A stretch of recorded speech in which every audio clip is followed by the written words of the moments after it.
orang itu akan merasa tenang gitu kalau orang di sebelahnya itu bisa dia percaya.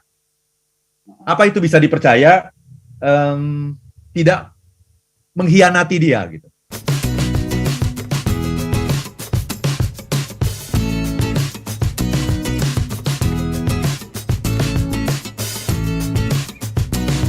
Ini yang menjadi topik bahasan kita dalam Smart Happiness kali ini ya.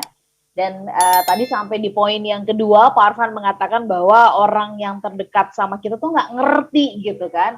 Itu sebabnya banyak banget pernikahan-pernikahan jadinya nggak berhasil. Pak Arfan, orang yang terdekat tidak mengerti ini seringkali menjadi sebuah tuntutan ya. Boleh nggak sih Pak Arfan jelaskan lebih dalam tentang mengerti ini tuh apa sih artinya gitu? Apakah saya kemudian menerima nih Pak Arfan, ya udah tahu deh Pak Arfan emang misalkan kelakuannya begini, ya udah deh saya tutup mata, diem aja begitu? Atau gimana? Kalau mengerti itu artinya apa? Ya silakan Pak Arfan.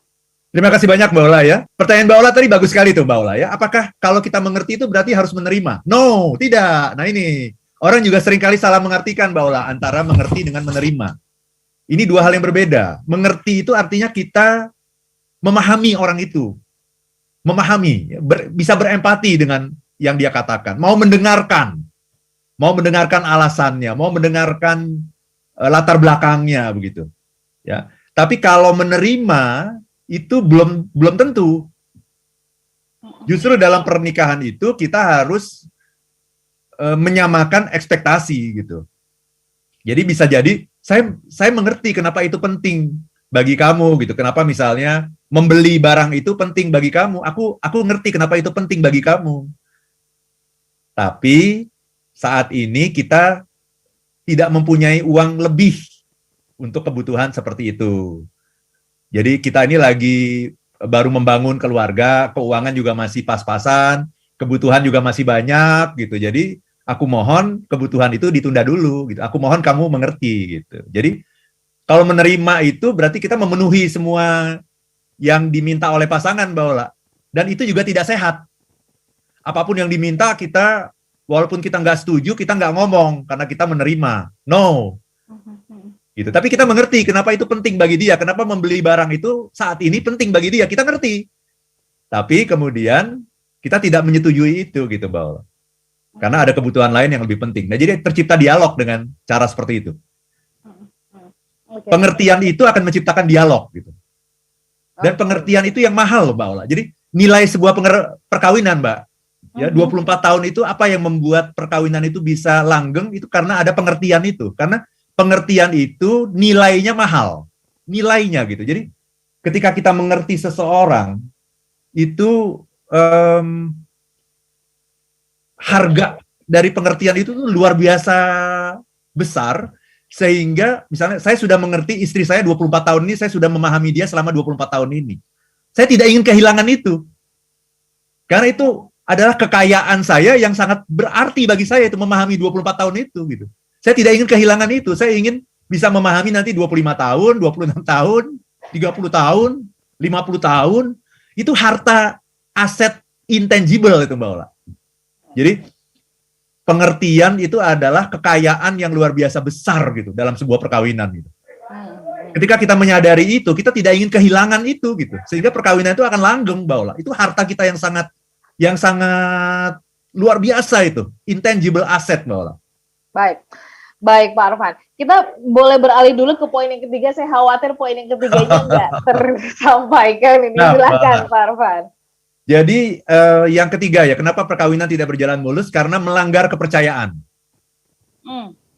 Ini melanggar kepercayaan ya, karena kebutuhan yang primer dalam sebuah pernikahan itu adalah trust, yang namanya kepercayaan. Itu kebutuhan yang primer. Orang itu akan merasa tenang gitu, kalau orang di sebelahnya itu bisa dia percaya. Apa itu bisa dipercaya? Tidak mengkhianati dia gitu. Jadi kita percaya nggak bahwa pasangan kita itu tidak akan mengkhianati kita, gitu ya. Jadi mengkhianati itu tidak harus selingkuh ya. Selingkuh itu udah puncaknya itu. Yang namanya pengkhianatan puncak itu adalah selingkuh. Tapi pengkhianatan kecil itu mulai dari berbohong, Mbak Ola. Ya, berbohong. Nah, yang menarik kadang-kadang kita niat bohong itu cuma sekali. nggak apa-apa deh, bohong sekali, bohong emang dosa sih. Tapi kalau bohong sekali kan ya dosa kecil lah kali gitu ya.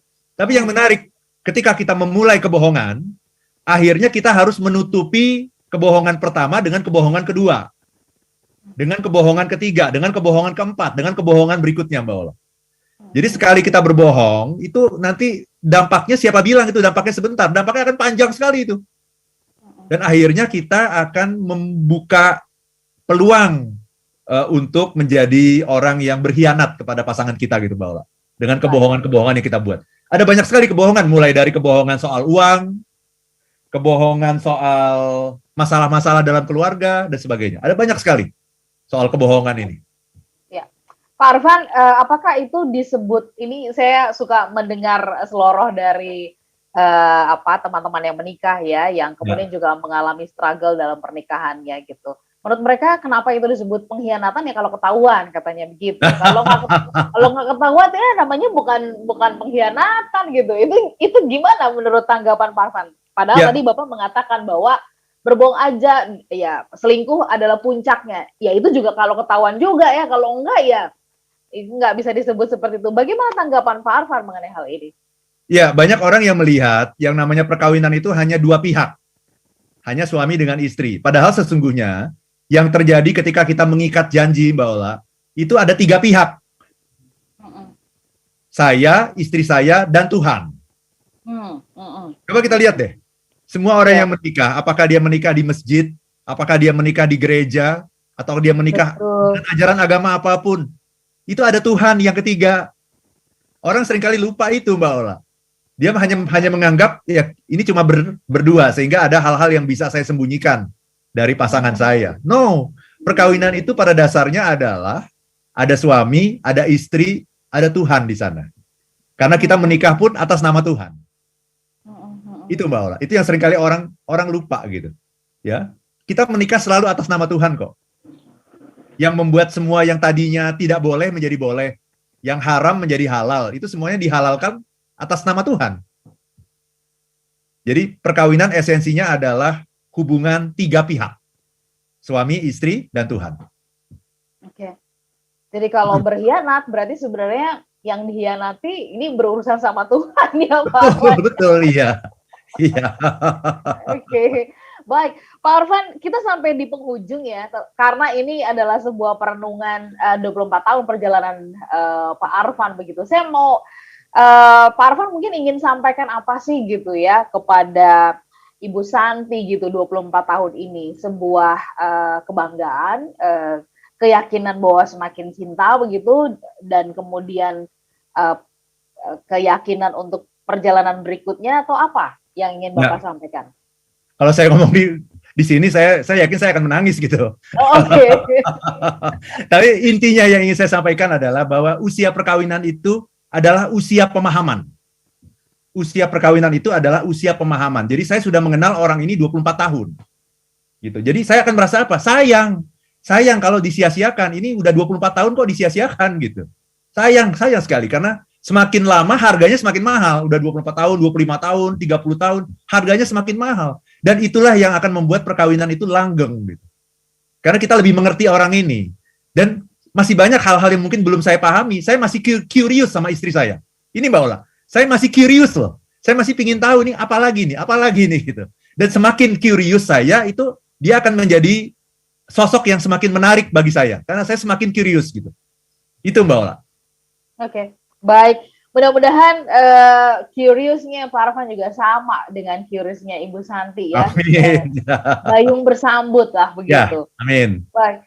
Kami doakan juga Anda semuanya yang saat ini sedang mengalami hal-hal yang barangkali sedang diperjuangkan dalam pernikahan itu akan menjadi pemenang ya.